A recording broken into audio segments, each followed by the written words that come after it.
But Anthony Davis spoke. And before I get into what Anthony Davis told you, as Deion Sanders would say, as I always say on this show, give me my theme music. It is time for Carving Up the Context. Here we go.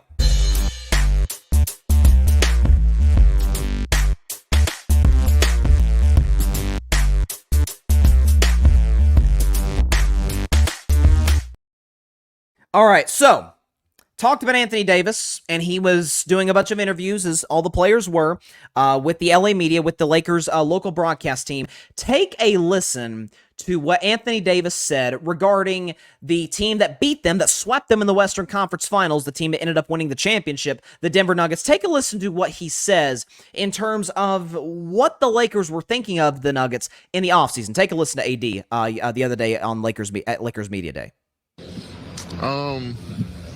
It's very motivational. I mean, obviously, you know, KCP's my guy, so you kind of congratulate him, like, you got this one.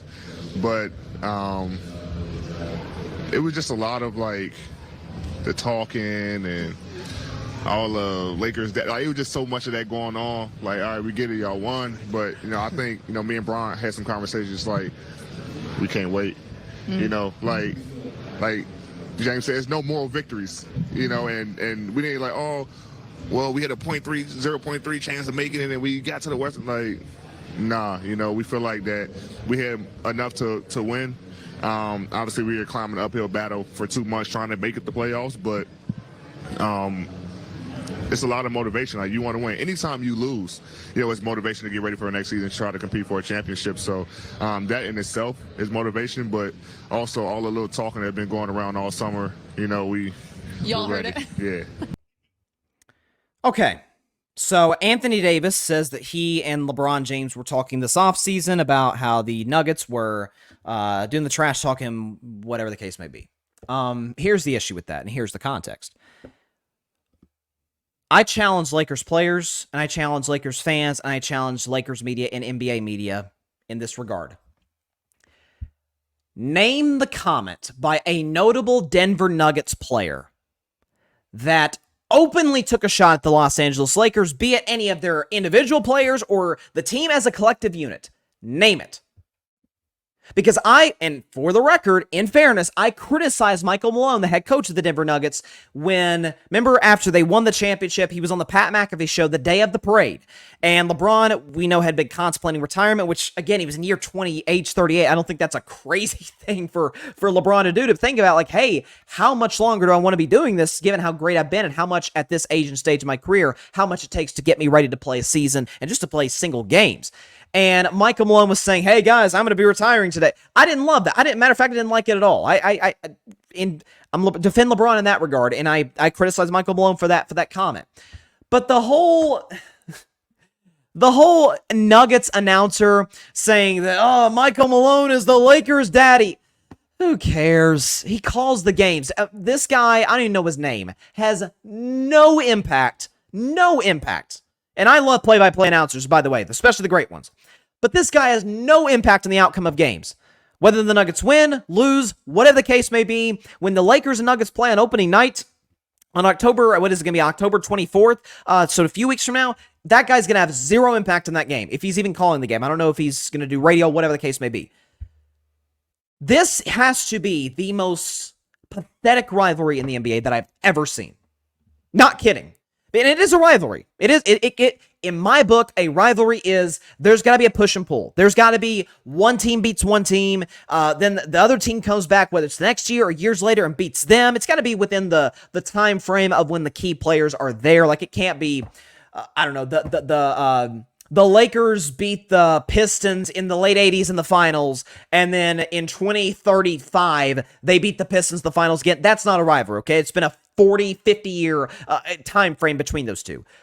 Lakers beat the Nuggets in the 2020 Western Conference Finals. Nuggets beat the Lakers in the 2023 Western Conference Finals. Therefore, it is a rivalry. Like, all honesty and all objectivity, the Warriors and the Lakers do not have a rivalry. There may be mutual respect, sure, but some dislike there, yeah.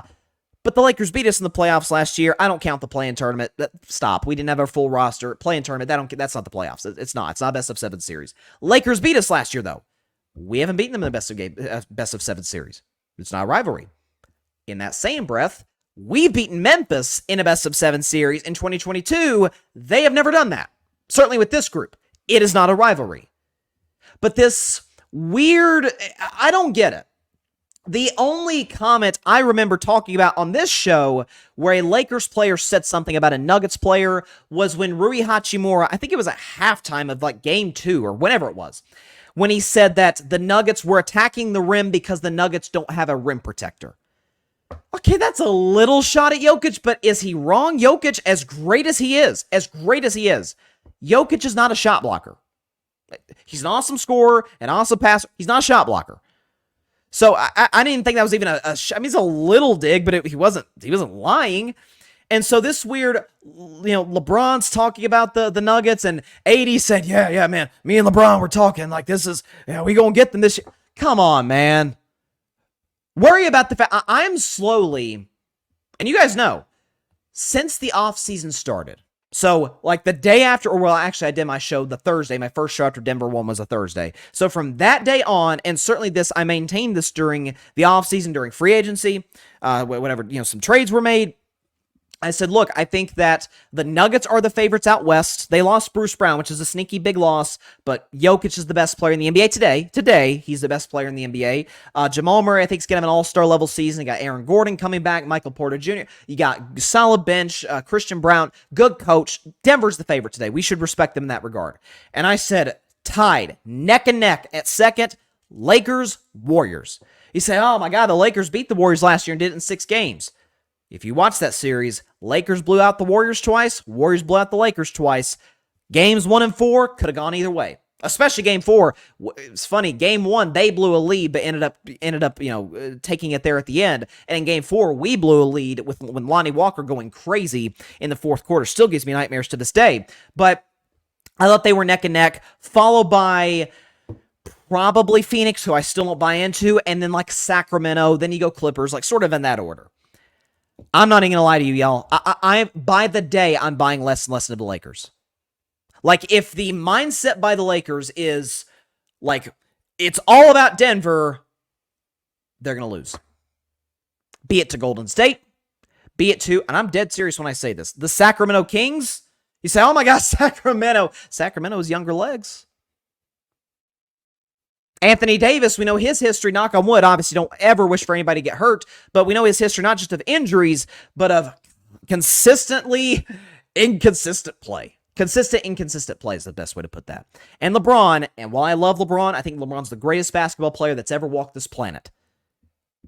He is 38 going on 39 in year 21. Now, when he's on the floor, he'll still be great. Not best player in the league, great, but still great. Still, I think, top 5, worst case, top 10 player, great.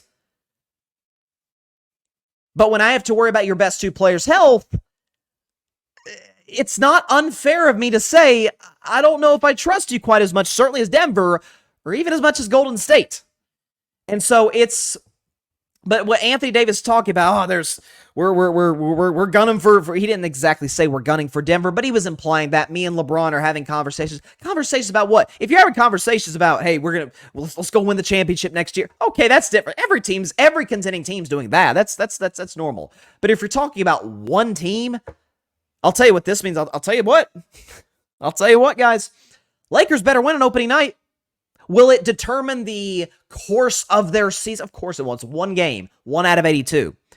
But if the Lakers go into Denver, opening night, ring ceremony, and after the made-up trash talk that the Lakers have made up about the Nuggets players, again, Jokic hasn't said anything, Jamal Murray hasn't said anything, Aaron Gordon, none of the important players. If the 14th guy, if the 6th or 7th guy on the bench said something about LeBron or being old or something, who cares? It's and I don't even remember that being the case. So what Anthony Davis is saying, it's kind of a straw man. I'm not gonna lie to you about Michael Malone. That's one thing. Again, that was just one comment Michael Malone made. And then the Nuggets announcer, man, who cares? Does he play? Does he coach? No, disregard it. Doesn't matter. Okay, that's the equivalent. I'm not trying to disrespect the guy, but that's the equivalent of if, I don't know, a season ticket holder who has courtside seats said something. Okay, he doesn't impact the game. I don't know. I saw Anthony Davis said that. I'm like, really?